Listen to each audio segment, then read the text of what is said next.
ಹಿಂದೆಲ್ಲ ಗೋ ಸಂಪತ್ತು ನೋಡಿ ಆ ಊರಿನ ಶ್ರೀಮಂತಿಕೆಯನ್ನ ಲೆಕ್ಕ ಹಾಕ್ತಿದ್ರಂತೆ. ಆದ್ರೀಗ ಗೋ ಸಂತತಿ ಕಡಿಮೆ ಆಗಿದೆ.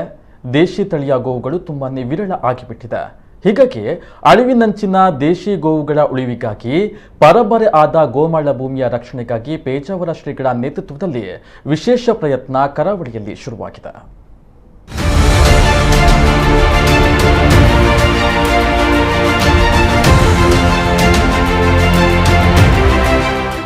ಹುಟ್ಟಿದ ನಿರ್ದಿಷ್ಟ ಸಮಯದವರೆಗೂ ತಾಯಿಯ ಎದೆ ಹಾಲು ಕುಡಿದ್ರೆ ಜೀವನದ ಉದ್ದಕ್ಕೂ ಗೋವಿನ ಹಾಲನ್ನು ಉಪಯೋಗ ಮಾಡ್ತೀವಿ.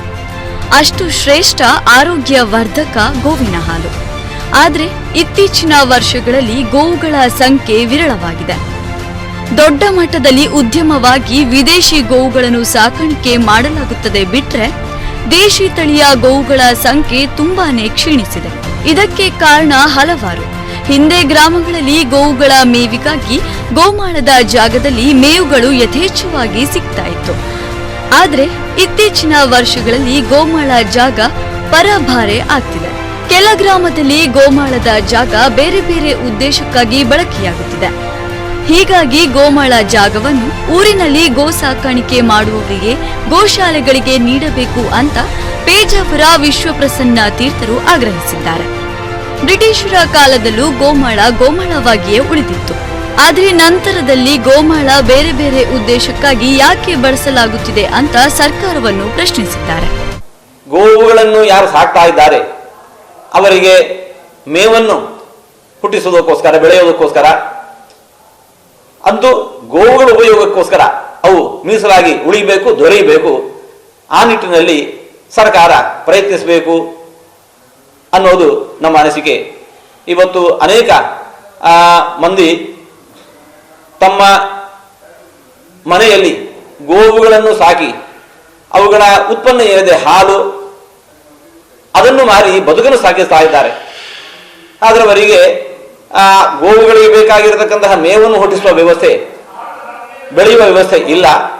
ಈ ಗೋಮಾಳಗಳು ಇತ್ತು ಅಂತಂದ್ರೆ ಆ ಗೋಗಳರಿಗೂ ಅಲ್ಲದೆ ಅನೇಕ ಸಂಘ ಸಂಸ್ಥೆಗಳು ಮುಂದೆ ಬಂದು ಇವತ್ತು ಗೋಶಾಲೆಗಳು ನಿರ್ವಹಣೆ ಮಾಡ್ತಾ ಇದ್ದಾವೆ.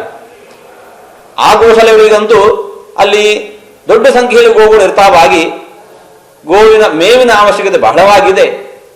ಆ ಮೇವನ್ನು ಪೂರೈಸುವುದಕ್ಕೋಸ್ಕರ ಇಂತಹ ಗೋಮಾಳಗಳು ಅದು ಉಪಯೋಗಕ್ಕೆ ಸಿಗಬೇಕು.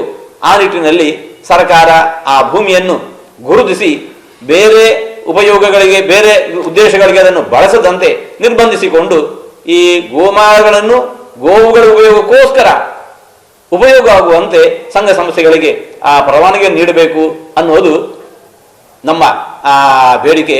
ಅದನ್ನು ನಾವು ಮಾನ್ಯ ಜಿಲ್ಲಾಧಿಕಾರಿಗಳ ಮೂಲಕ ಸರ್ಕಾರಕ್ಕೆ ನೀಡುತ್ತಾ ಇದ್ದೇವೆ. ಸರ್ಕಾರ ಇದನ್ನು ಪರಿಗಣಿಸಬೇಕು ಅಂತ ನಾವು ಆಶಿಸ್ತೇವೆ. ಉಡುಪಿ ಜಿಲ್ಲೆಯೊಂದರಲ್ಲೇ 233 ಗ್ರಾಮಗಳಲ್ಲಿ 3000 ಎಕರೆ ಗೋಮಾಳದ ಭೂಮಿಗಳಿದೆ. ಇದನ್ನು ಆಯಾ ಗೋವುಗಳ ರಕ್ಷಣೆಗಾಗಿ ಹಾಗೂ ಗೋವುಗಳ ಪಾಲನೆಗಾಗಿ ನೀಡಬೇಕು ಅಂತ ಗೋಹಿತ ರಕ್ಷಣಾ ಒಕ್ಕೂಟ ಒತ್ತಾಯಿಸಿದೆ. ಗ್ರಾಮಗಳ ಗೋಮಾಳವನ್ನು ಗೋವುಗಳನ್ನು ಪಾಲನೆ, ಮೇವಿನ ಉದ್ದೇಶಕ್ಕೆ ವ್ಯವಸ್ಥಿತವಾಗಿ ನೀಡಲು ಯೋಜನೆ ರೂಪಿಸಿದೆ. ಪೇಜಾವರ ಶ್ರೀಗಳ ಮಾರ್ಗದರ್ಶನದಲ್ಲಿ ಒಕ್ಕೂಟ ಕಾರ್ಯಪ್ರವೃತ್ತವಾಗಿದೆ. ಒಟ್ನಲ್ಲಿ ಲಾಕ್ಡೌನ್ ಬಳಿಕ ಉದ್ಯೋಗ ಕಳೆದುಕೊಂಡ ಅನೇಕ ಯುವಕರು ಊರು ಸೇರಿದ್ದಾರೆ. ಹೈನುಗಾರಿಕೆಯಲ್ಲಿ ತೊಡಗಿಸಿಕೊಂಡಿದ್ದಾರೆ. 5 ಅಥವಾ 10 ಸೆನ್ಸ್ ಜಾಗದಲ್ಲಿ ಮೇವಿನ ಸಮಸ್ಯೆ ದೊಡ್ಡದಾಗಿ ಕಾಡುತ್ತಿದೆ. ಇಂಥವರಿಗೆ ಶ್ರೀಗಳ ಯೋಜನೆ ಕಾರ್ಯಗತವಾದರೆ ಅವರ ಜೀವನಕ್ಕೂ ಆಧಾರವಾದಿತ್ತು. ಪ್ರಮೋದ್ ಸುವರ್ಣ, ಕಟಪಾಡಿ, ನಮ್ಮ ಕುಡ್ಲ ನ್ಯೂಸ್ 24x7.